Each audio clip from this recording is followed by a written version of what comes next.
po natin, Kuya Mark, sa falsification of public documents. And public, iba yung public, iba rin yung documents na ordinary, di May ba? tinatawag na public documents, may tinatawag na private documents. Private documents. So, ang ano ba yung tinatawag na falsification of documents? Ang falsification of documents, altering the documents. Binago mo ang dokumento, didoktor mo ang dokumento with intent to deceive. So, kailangan, hindi lang dinoktor mo ang dokumento, kailangan may intent to deceive.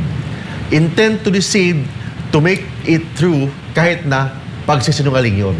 So, ibig sabihin doon, for example, isang deed of sale, patay na yung tao na yun. Kinopya yung perma niya, tapos submit mo doon para malipat ang titulo. That is falsification. Bakit? You have binago mo, you alter the documents, but hindi lang pag-alter ng documents ang kailangan. Kailangan, you have the intent to deceive. You have the intent to misrepresents the truth. Yun ang tinatawag na falsification. Like for example, Jasmine, may dokumento ka.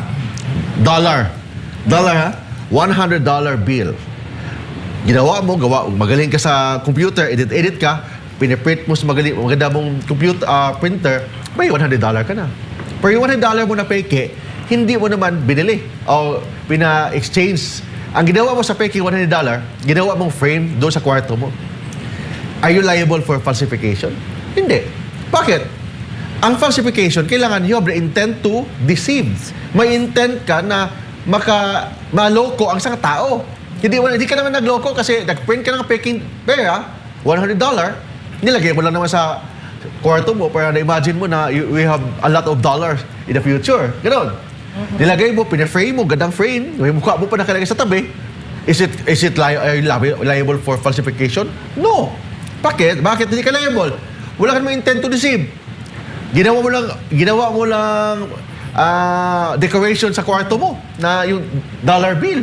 So, hindi yan falsification because in falsification, hindi lang pagdoktor ng document, kailangan may intent to deceive ka na pinalabas mo na totoo kahit peke yon. So, yun ang tinatawag na falsification. Mabigat pala talaga, Kuya Mark, ang intent, no? Pag ikay gumawa ng krimen. Under the principle yan sa MJ na principle of mens rea. Ano ba yung mens rea principle? Yung mens rea principle, in order to be criminally liable, your mind must be criminal. Ibig sabihin, kung hindi mo naman sinadya, hindi mo naman talaga intensyon na magloko, tapos ang epekto nakaloko ka pa rin, hindi yan falsification. Because in falsification, kailangan, in order to be criminally liable, kailangan yung utak mo criminal din.